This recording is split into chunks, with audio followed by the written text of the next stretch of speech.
Okay, so the thing we did that we would like not to do is see all the excess is at the handpiece. We really want to start clipping it at the handpiece and work your way back to the motor. So the excess is away. See that? See the difference? So then the excess isn't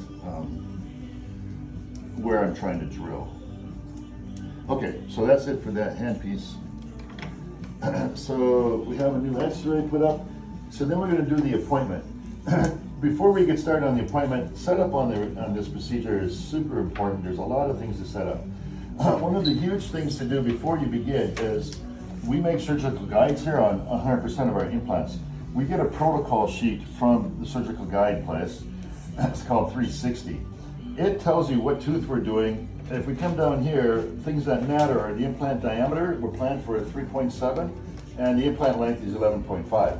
So you want to make sure you have an implant that's a 3.7 by 11.5. I don't think there's an implant placed out here at the moment. Anyways, you need to make sure we have that implant, a 3.7 by 11.5. Dan, do we have an implant for this case or not? There wasn't an implant in this box. Okay. So I don't know if Sarah has it up front or what. All right. Can you go get us an implant? Thank you. And then the other thing that's really important is the total drill depth, because that's the drill that they're planning the whole case on. We have different size drills. So some drills are 16, some drills are 21, some drills are 25.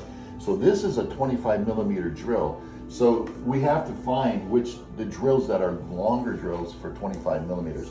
So that's real important that we understand total drill depth is on here. Okay, so that means we're using a 25 drill. So then because this guide has been made, here's the guide, and it's made to be used with a 25 millimeter drill. You see, there's a lot of distance that the guide takes up itself. See the distance here? So the drill has to make up for this distance, the gingiva, and then the length of the implant, which goes into bone. So that's why, although it's only 11.5 millimeter, we're going to go into the bone 11.5 millimeters, the drill itself has to be much longer than that to get through all of this, okay? So anyways, this is a 25 millimeter drill. So these are the long ones, okay? So we check drills for length, and you start with the 2.3, and then you go to the 2.8. So here's your 2.3, it's got a long and a short. So here's your long 2.3. We just got this kit, and it's the first time I've seen it actually. And then measure our drill depth. So we need 25. Oh, it's right there. So that gives me an idea. Put the drill in your handpiece. You're listening to cruise control. And now it's probably from hub. It is. It's from the hub of the drill to the end of here is your 25. Okay? So now we know where the measurements are.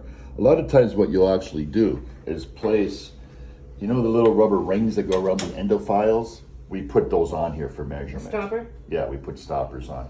In this particular case, you don't need a stopper because we know that the top of the measurement is the head of the drill. Okay, so that's all our measurements. Then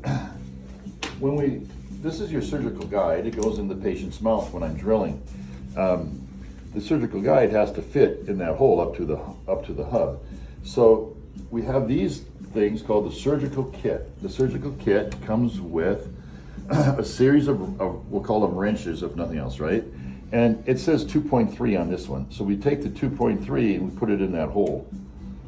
Okay, so all the measurements from the surgical guide place include the measurement of this.